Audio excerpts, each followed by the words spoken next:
Today we start our topic cloning vector and genetic engineering. तो सबसे पहले हम इसमें बात करते हैं रिकॉम्बिनेंट डीएनए. रिकॉम्बिनेंट डीएनए का मतलब होता है जब हम टू डिज़ायरेबल जीन को एक दूसरे के साथ कंबाइन करें एंड उसे एक पर्टिकुलर होस्ट में एक्सप्रेस करवाएं. This process is known as genetic engineering. And as shown in the slide, we will discuss the discovery. In early 1970s, the scientists discovered various type of enzymes, tools, and they make it enable us to manipulate the genetic material, and it is known as genetic engineering. तो ये किस तरीके से possible हो पाया है? हम एक डीएनए को इनडेफिनिट नंबर ऑफ कॉपीज़ बना सकते हैं जो आइडेंटिकल होते हैं, जिसको हम बोलते हैं क्लोन्स. और ये किसकी वजह से पॉसिबल हो पाया है? दैट इज़ वेक्टर्स जो है प्लाज्मिड्स फेज, वो एक पर्टिकुलर होस्ट में, that is E coli and any type of host, वो अपने यूजुअल मैनर में रिप्रोड्यूस इंसर्ट करके, एक फॉरेन डीएनए को इंसर्ट करके अपनी मल्टीपल कॉपीज़ में रेप्लिकेट होते हैं और हमें डिज़ायरेबल जीन की मल्टीपल कॉपीज़ ऑब्टेन हो पाती है. लेटर ऑन हम इसके एक्सप्रेशन को भी देख सकते हैं, जैसे कि यहाँ पे आपको दिख रहा है. ये डिस्कवरी ऑफ बायोटेक्नोलॉजी है. इनमें डिफरेंट साइंटिस्ट ने डिफरेंट कंट्रीब्यूशन किया था. लाइक 1970s में फर्स्ट रेस्ट्रिक्शन एंजाइम्स आइसोलेटेड हुए थे. देन फिर उसके बाद में बहुत सारी चीज़ें हुई है as shown in the table. And these are the leading companies of biotech which involve in biotechnology very rapidly. So, biotechnology, according to European Federation, biotechnology is a technology using biological phenomena for copying and manufacturing various kind of useful product, जो human welfare के लिए, plant welfare के लिए, animal welfare के लिए, या पूरे we can say अर्थ के लिए यूज़फुल हो सकते हैं. और ये किस चीज़ से पॉसिबल हो पाया है? That there is a one part that is genetic engineering. And for genetic engineering we will discuss the cloning vectors. तो क्लोनिंग वैक्टर्स क्या होते हैं? तो vectors are genetical vehicle use to transfer a foreign DNA into the host. ये एक carriers होते हैं जो आपके डिज़ायरेबल फॉरेन डीएनए को एक पर्टिकुलर होस्ट में ट्रांसफ़र करते हैं. और cloning vectors are design to express the clone DNA fragment and allow the multiplication of clone sequence. ये क्या करते हैं कि एक डिज़ायरेबल जगह जाके इंसर्ट होकर फिर ये अपनी मल्टीपल कॉपीज़ बनाते हैं. तो दो तरीके के क्लोनिंग वेक्टर्स होते हैं, that is one is cloning vectors and other is expression vectors. So cloning vectors, हम उन वेक्टर्स को बोलते हैं जो अपनी बहुत सारी कॉपीज़ को मल्टीप्लाई करके क्लोन्स बनाए, बहुत सारे, allowed the multiplication of clone sequence. And expression vectors हम उसको कहते हैं जो इंसर्शन के बाद में मल्टीप्लिकेशन करे और एक टारगेट जीन को एक्सप्रेस करे. फॉर एग्जाम्पल, आपने उस जीन के साथ कोई एंजाइम का जीन लगाया है. अब एंजाइम क्या करेगा? एक सब्सट्रैक्ट को प्रोडक्ट में कन्वर्ट करेगा. That is known as expression vectors. तो एक्सप्रेशन वेक्टर्स के लिए क्या ज़्यादा इम्पॉर्टेंट होता है?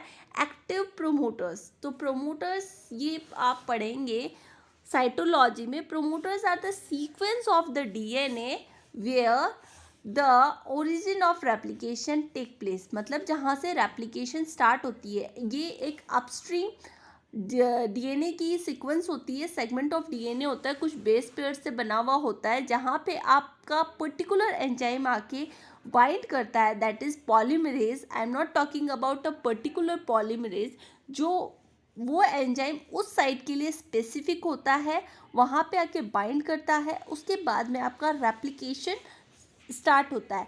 तो हमेशा हम जब भी क्लोनिंग वेक्टर यूज़ करते हैं तो हम उसका देखते हैं कि प्रोमोटर शुड बी स्ट्रॉन्ग का मतलब है कि उसमें वो अपनी रेप्लिकेशन बहुत जल्दी फास्ट करे, ठीक है, और इसके रेप्लिकेशन के लिए उसमें mRNA की प्रोडक्शन भी ज़्यादा हो।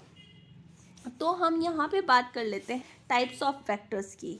सबसे पहले different type of vectors use होते हैं, that is plasmids, cosmids, bacteriophage, phasmids, YAC that is yeast artificial chromosome and BAC is bacterial artificial chromosome। So अब हमें रिकॉम्बिनेंट डीएनए टेक्नोलॉजी के लिए क्या क्या चाहिए। एक तो रैंडम डीएनए, जो कुछ भी हो सकता है, हमारे पास कॉम्प्लीमेंट्री डीएनए भी हो सकता है, और या फिर कोई प्रॉप डीएनए का कोई प्रॉप, और specific gene which may be either isolated from genome, कि किसी भी जीनोम से, फॉर एग्जांपल हम किसी प्लांट के जीनोम से उसे आइसोलेट कर रहे हैं, और किसी को हम ऑर्गेनोस केमिकली सिंथेसाइज कर रहे हैं, मतलब लैब में उसका सिंथेसिस कर रहे हैं in the form of cDNA। हमें कहीं से उसका एक mRNA बना मिला और हमने उसका कॉम्प्लीमेंट्री डीएनए बनाया है। अब हम इसको क्या करते हैं कि एक पर्टिकुलर होस्ट में इसको एक्सप्रेस करवाएंगे। तो इसके लिए हमें क्या चाहिए होगा, वेक्टर। और वेक्टर क्या होता है, वेक्टर क्या ये जाके अपने नेचुरल तरीके से बैक्टीरिया में या किसी भी यूकैरियोटिक सेल्स में रेप्लिकेट करेगा। तो सबसे पहले हम बात करते हैं प्लाज्मिड की। As you all know, plasmids are extra chromosomal autonomous elements that exist in bacteria.